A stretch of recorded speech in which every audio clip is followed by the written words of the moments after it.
on est dans une des plus belles régions de toute la Chine, dans la ville de Guilin. Et conséquence de l'industrie touristique, la ville est propre et bien organisée. Guilin, c'est aussi le meilleur camp de base pour préparer ses activités de la semaine dans la région. C'est une ville agréable et c'est le point d'entrée parfait pour découvrir un nouveau monde.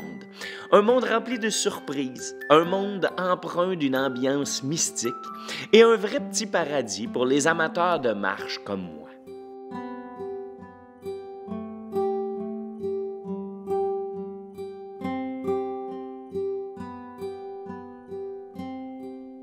Aïe, aïe, aïe, aïe, aïe, aïe. Ouais, la journée a commencé. Je me suis promené un peu, j'ai revu les pagodes et tout, j'y étais hier. Et puisque c'est une ville très touristique ici, ça donne que toutes les montagnes, toutes les collines où on veut monter, où on peut monter, ben c'est payant. Et selon mon guide, c'était pas si cher que ça. Mais on dirait que ça a augmenté, les prix ont doublé, même triplé. Donc, monter une montagne pour 8, 10 ou 15 $, faut que tu aies un bon budget dans ta journée, ce que j'ai pas. Donc, ça m'a fait un peu chier, mais là, je suis au top de la Folded Brocade Hill, parce qu'il fallait bien que j'en choisisse une, il fallait que je monte en hauteur. Et tantôt, j'étais juste là, juste là, de l'autre côté où il y a maintenant plein de monde, sur l'autre sommet, et j'ai fait une vue panoramique 360 degrés, mais complètement incroyable. Tu vois les petits toits, les maisons bleues, les autres buttes, la roche, la ville qui est quand même assez étendue, là. Et en plus, c'est un peu, pas mystique, mais mystérieux.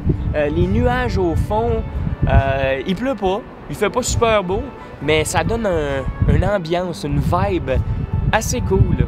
Là, je suis en haut, un petit vent, pas trop froid. Juste parfait. Et je vais quitter la région de Guilin avec beaucoup de tristesse.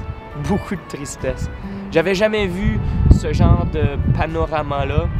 Et je vous le dis, hein, dans le palmarès Mr. J de la région, si on prend le côté naturel, la faune, la flore, les paysages, région de Guilin, number one, top 1, so far.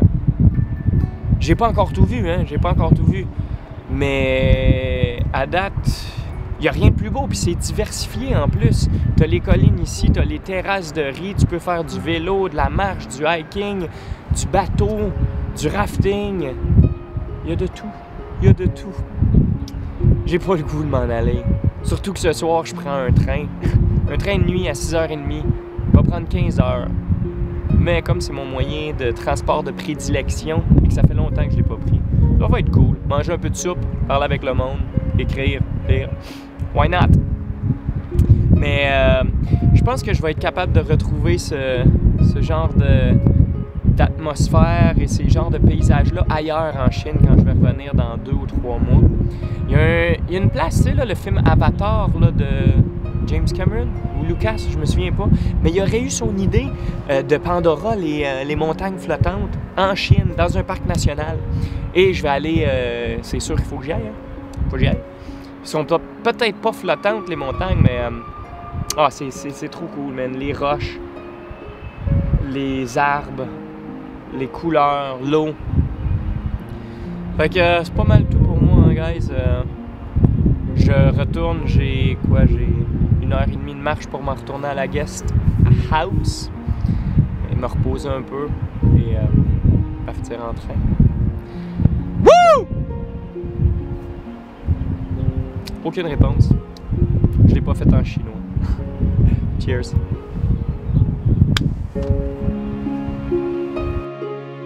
Ce qui est cool à Guilin, c'est de monter au top des pics rocheux. Entre autres, le sommet du pic de la beauté solitaire, qui nous permet de contempler une vue imprenable sur toute la ville et à 152 mètres d'altitude.